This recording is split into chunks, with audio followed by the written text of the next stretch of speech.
네, 정재훈 전문가의 포트 현황입니다. 엑세스바이오와 비트컴퓨터는 목표가를 달성을 했죠.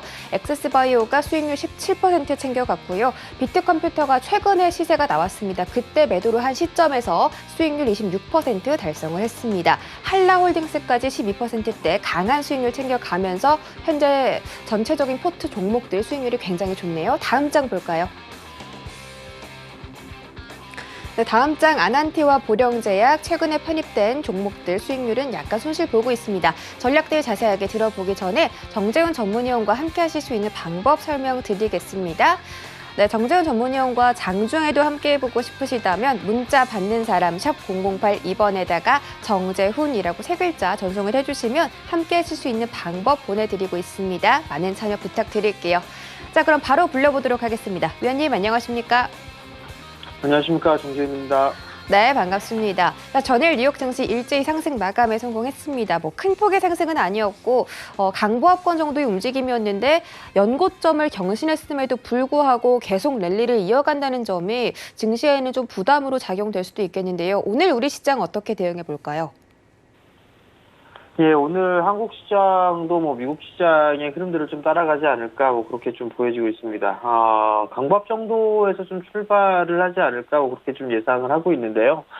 우선 봐야 될 부분들은 최근에 코로나에 대한 부분들, 이 부분들 때문에 좀 변동성이 좀 나와주는 그런 모습들을 좀 보였었는데, 아무래도 오늘 정도에 한 번 더 상승의 흐름들이 좀 나오게 된다라면, 아무래도 좀 저항자리대에 좀 부딪힐 그럴 가능성이 좀 있어 보입니다. 3,270포인트대에서 60포인트대, 그 자리대가 좀 저항자리대로 좀 부딪힐 수 있는 그런 자리대인 것 같고요. 코스닥 시장 같은 경우도 중요한 부분들은 5일선을 안착해줄 수 있느냐예요. 양시장 모두 5일선을 안착해줄 수 있는지 여부를 좀 체크를 해봐야 되지 않을까라고 좀 보여지고요.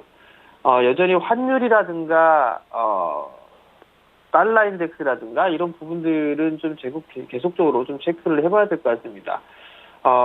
어제 달러 인덱스 같은 경우 좀 반등이 나와주는 그런 모습들이었었어요. 원달러 환율 같은 경우도 1145원 자리대를 넘어서는 그런 모습을 좀 보였는데, 이게 다시 1145원 이하로 밀려 내려오는지를 좀 체크를 해봐야 될 것 같고요. 만약에 추가적인 상승을 하게 되면 1차적으로는 360원 자리대까지는 올라갈 수 있다라는 부분들, 그 부분들을 좀 기억을 하시면 좋을 것 같고요.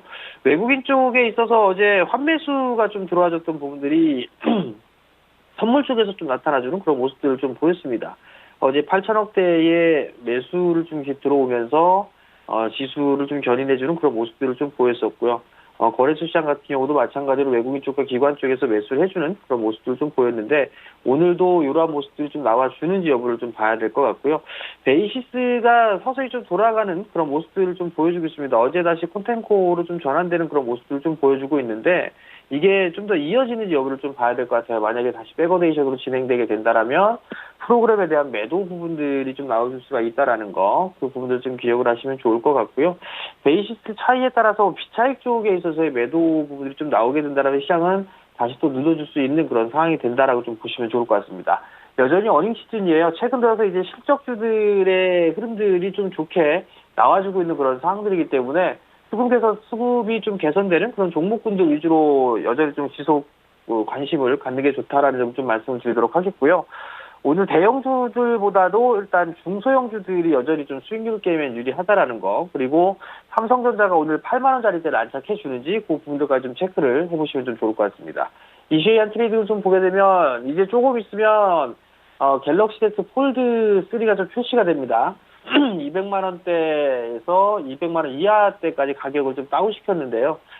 삼성 쪽에 있어서는 폴더블 폴의 대중화, 이 부분들로서 승부수를 띄웠다라는 그런 얘기들이 기사가 좀 나오고 있습니다. 관련주들을 좀 보게 되면 신지 쪽을 좀 만들고 있죠. KH바텍 같은 경우도 얘는 좀 바닥권역에서 그 바닥권역을 좀 만들어가는 그런 모습들을 좀 보여주고 있네요. 그렇기 때문에 121선에서 241 구간에서는 좀 매수 포인트를 좀 잡아봐도 좋지 않을까라고 좀 보여지고요.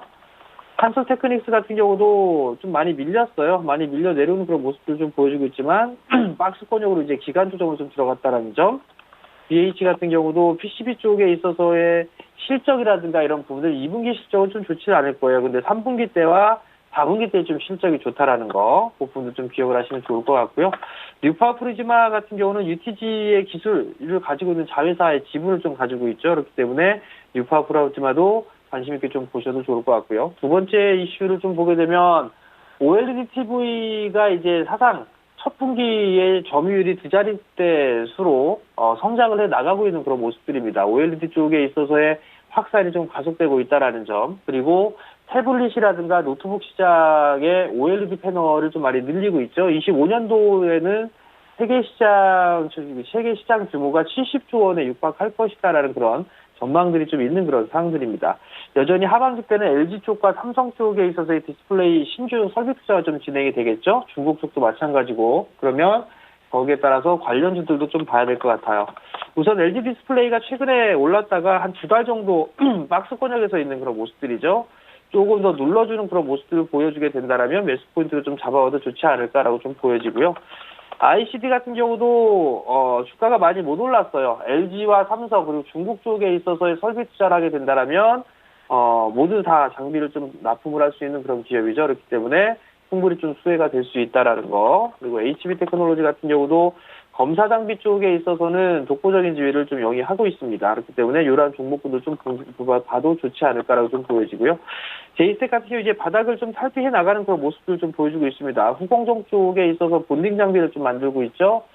대면적 부분들에 있어서는 제이스텍이 독점적으로 좀 공급을 하고 있는 그런 기업이기 때문에 삼성의 설비 투자가 좀 진행이 된다면 수혜를 좀 받을 수 있는 그런 상황들입니다. 그렇기 때문에 제이스텍도 저가 매수의 타이밍을 좀 잡게 되면 좋지 않을까. 그 부분을 좀 말씀을 드릴 테니까 참고를 좀 하셨으면 좋겠습니다. 마지막으로 수급 관심주를 좀 보게 되면 첫 번째 종목으로는 신한지주입니다. 최근 들어서 신한지주가 좀 많이 밀렸어요. 은행 섹터들이 좀 많이 밀려내려오는 그런 모습들을 좀 보였는데 하반기에 좀 배당을 기대해보거나 그런 부분들을 좀 타겟으로 잡고 보게 된다면 121선짜리 때까지는 충분히 매수 포인트를 좀 잡아도 좋지 않을까라고 좀 보여지고요. 하락 엣지하게 조정이 좀 마무리가 되고 난 이후에 반등이 좀 나와주는 그런 모습을 보여주고 있기 때문에 조정을 좀 받았을 때는 여전히 관심 있게 봐도 좋다라는 점, 그 부분도 좀 말씀을 드릴 테니까 조정을 받았을 때 좀 매수 포인트 좀 잡아보자라는 점을 좀 말씀을 드리도록 하겠고요. 두 번째는 솔루스 첨단 소재입니다.